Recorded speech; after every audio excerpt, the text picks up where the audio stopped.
guys. No, just relax. Getting flubby. Just okay. Can we start? Yeah, you be quiet, and then I'll be quiet, and then you go.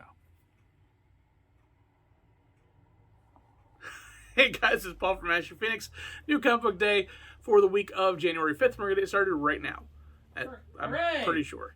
Hooray! This episode brought Paul... Flubby! It's just a flubby week. I don't know why. This episode brought to you by Paul and Tim Do a Thing. We do a thing. Hey guys, Tim from Capes and Scowls, comic book store, Team Ashen, and Paul and Tim Do a Thing. And I got some trades, so let's do it. First up, I got Mighty Morphin, Volume 3. Lord Zed, doing Zeddy things. We've got Avengers, Volume 9. This is the World War She-Hulk storyline. We've got Gamma Flight by Al Ewing. I like this book a lot. This was a really fun Hulk-adjacent book. We got Black Cat, Volume 6, man. I'm telling you, McKay is crushing it with this book. Who knew, right? The book that started, stopped, started, and just kept going. Fantastic Four, this is the Mighty Marvel Masterworks. This is Volume 2, which covers issues 11 through 20 and the first annual. So some good Rama Tut stuff in there. We've got EC Archives Weird Science. This is Volume 1. This is pretty sweet. Old school EC stuff. I can't get enough of that. We got Marvelverse, Morbius. If you want to read some good Morbius, just in case that movie's not good. We've got The Beauty, Volume 6. I like that The Beauty's still going. It's a really cool concept for a book. I already did Gamma Flight. We got League of Extraordinary Gentlemen, The Tempest. This is volume, I want to say 4 of League of Extraordinary Gentlemen. And finally, a re-release of Moon Knight Epic Collection Volume 2. This is the bulk of his 80s series. And it's great because it's Moon Knight. First up, we have Nocterra, Blacktop Bill Special. There's no number 1. Hey, Image finally did a thing where they're just like, hey, we're not going to throw a number 1 on everything like Marvel. It happened. Okay, that's awesome. Anyway, this is a one-shot. Basically tries to go in on a conversation that happened in one of the issues where you get kind of an origin of where Blacktop Bill comes from and why he's so dangerous. This is, like, he was already kind of a creepy character. So to get this kind of backstory and to learn his motivations and why he's so dangerous, I don't know if it's necessarily needed, but it was a very interesting story to read. I just feel that, like, we kind of knew how terrible he was. We just didn't quite know everything. And this filled in some of the blanks. But definitely something to pick up while you're waiting for Nocterra to pick back up. And yeah, we'll see you next time. All right, first up for me, it's Elektra, Black, White, and Blood, issue number 1. I really enjoy these books. I like that they pick kind of more violent characters for these. It's just black and white art with the only other color being red. This is a bunch of weird short stories, but they're all kind of good and interesting. You got Charles Soule and Mark Bagley on the first one. You got Leonardo Romero, who does the art and writing on the second one, which was pretty cool. It had like the Zipatone style and having more of like a classic feel to it. And then Declan Shalvey writes the last one, and I love Declan Shalvey, whether he's writing or drawing. Just really over-the-top violence. There's not a lot more I can tell you other than that. It's pretty cool. The first story is her trying to capture somebody running away from her, a mobster. And then they get weird. They're weird stories about angels and demons and vampires, and there's all kinds of cool stuff in here. A little bit of everything. So if you just like really kick-ass art and pretty interesting stories, definitely check it out. Next up, we have Not All Robots, issue number 5. This is the end of this series, or at least this run. It looks like it's probably going to end up continuing, but man, this is a very depressing end.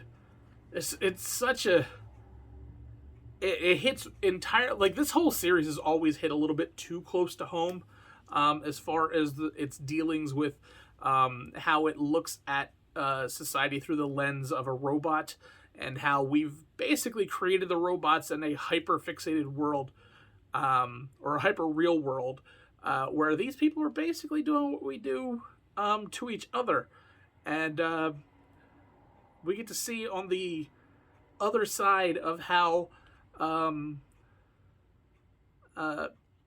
people's worth are determined based on their economical value. And, oh man, it's rough. It's deep. If you have a good sense of humor, this is a good book. I mean, if you're very politically motivated and you have like a line drawn in the sand, it's probably not going to be for you, because this is probably going to challenge some of your preconceived notions, as it probably should. But yeah, it's up to you. I think it's a great book. Definitely grab it. Next up is Unibaz? Monkey Meat. I don't know how that's pronounced, but with a book that looks like this called Monkey Meat, I had to do it. Paul's looking at me from around the corner. Monkey Meat is weird, as you may expect, but the art is so cool. This gives me like a Gorillaz kind of vibe. Basically, Monkey Meat is this big food stuff thing that everybody loves and needs, and this is the story of the weird corporation that makes it. And there is a character named Lug who is who knows what kind of creature he is, but he lived on the island where they found the substance that they're trying to turn into their new product, and he betrays his people and he murders them to create it. That is your basic beginning of this story. It gets weird, but the art is so cool. Look, here's some examples of it. Look, that's just weird. What is that? It just has such a cool style. It's worth reading. Even if it's not for you, you'll be like blown away. So definitely check it out. And my pick of the week is Inferno, issue number 4. Whew.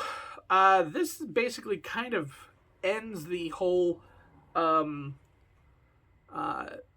of X series. How everything was coming through with Hickman, and basically kind of ends this run, as in March we really pick up with a bunch of new X titles that are going to be the new direction that things are going based on the events that happen in this book. And a lot happens in this book, to really kind of set up the future of the X-Men universe, who the villains are going to be, who the sides people are going to be on, and all of the things. As this book, while it does finish the story, does really leave a lot hanging in the balance, that is going to be fleshed out in the rest of the issues. So if you're a fan of the X-Men series, this is definitely one to read. The Krakoa series has really been interesting to read, as far as like the eras of the X-Men. So I'm really, really curious to see where the rest of this goes. So definitely check it out. All right, Paul, it's time for my pick of the week. What is it? I have no idea. You never do. It's the Fourth Man from AWA. It's the same bit. Like, you don't tell us. That's right. Us? I don't know where that came from. But hey, you don't tell me. You should have a dialogue with that yourself about that. Okay. Anyways, The Fourth Man. This is a story of a bunch of murders, and it's like roughly early 90s, and basically what you have is some cops investigating 3 dead bodies, and this is just the first story about the first dead body they encounter, and they're going to try to put it all back together. I really enjoyed this a bunch. I did think the art was a little... It's Mike Deodato Jr., who's great, but I don't know if he did it on purpose, but it's very photorealistic, and some of these just, like, the one character looks so much like Paul Giamatti. It has to, like, intentionally be. Another character kind of looks like... they all just look like somebody. Harvey Keitel, that's who I was trying to think of. Like, everybody just looks like somebody. It could be coincidence. It could just be him messing with people, but I like it either way. But yeah, it's about a guy it's a bunch of underhanded characters interacting with each other. I don't want to give too much away, but I enjoyed it quite a bit. And if you're into a realistic crime kind of story, you should enjoy this one. And AWA is usually pretty solid, so check it out. All right, guys, thank you very much for hanging with us. The video's done. So just go check out Paul and Tim Do a Thing, and we'll be back here next week. Right, Paul? Yeah. Next week. Same bat time, same bat channel. Oh, you screwed it up. That's what it is. No, same you flubbed it. Same bat channel. He flubbed it. I flub a lot of stuff. You've been flubby as of late. You want to talk about it, bud? No? Not particularly. Not on the end of this video? No. You don't want to talk to all these people at the end of the video Seems about like a longer conversation that's going to happen. Oh, the flubby conversation? Maybe. It's coming. It's coming, people. Let me know in the comments below how Paul could better himself. This is mean. Yeah. All right. Bye, everybody. Enjoy the snow if you're around here.